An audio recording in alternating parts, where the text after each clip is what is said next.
Tax season is upon us. It may feel a little weird because 2020 was a challenging year. Yep. There were lots of tax laws that were passed, but here we are. If you're a retiree, we want to talk about 3 mistakes that you'll want to avoid. Stay tuned.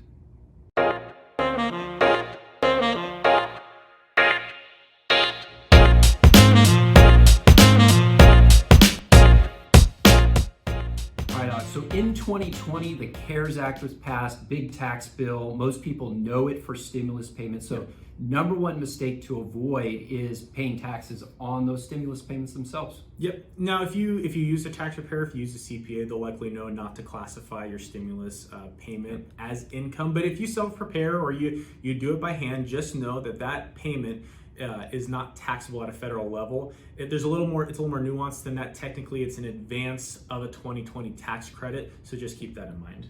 Great. So number 2 is to avoid paying taxes on your required minimum distributions, which come from retirement accounts if you put them back into retirement accounts. Exactly. And this rule doesn't necessarily apply just to 2020. It'll apply for 2021 as well, and applied back to 2019.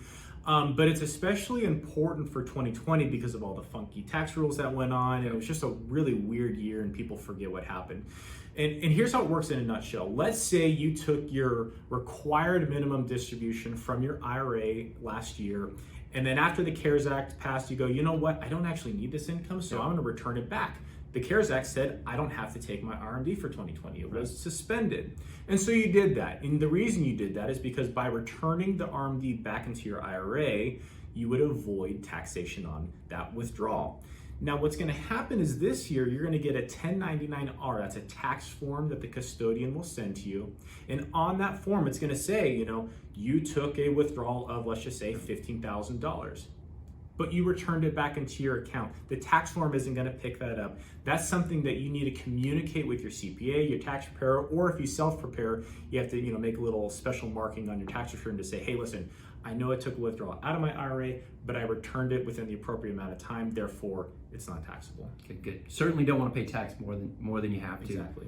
Next, the third one is to avoid paying taxes on a qualified charitable distribution from a retirement account. Yeah, this is for our charitably minded clients and folks. So it's a really savvy tax strategy, and you can give money to a charity directly out of your IRA. People do this to avoid the taxation, but you have to be very careful on the reporting of this because, again, your custodian, when they produce that 1099-R, that informational return that says how much you withdrew from your IRA, it's going to show, let's say you gave $10,000 to your church. It's going to show in there, hey, you took a $10,000 withdrawal out of your IRA. Again, you have to communicate with your CPA, your tax preparer, or if you self-prepare to note, yes, this report says I took out $10,000, but I gave it directly to a qualified 501c3 charity, therefore I don't have to pay income tax on it. Yeah, so tax forms definitely don't tell the whole story. You need to know what you did. Make sure you're communicating with your tax preparer. This is not tax advice, so you certainly want to talk with your your financial advisors, understand what you're doing. These are the types of things that we help our clients with in terms of collaborating with their tax preparers, also staying organized and on top of the financial dealings throughout the year. If you'd like to talk with us more, go to our website, give us a call, and talk to you later.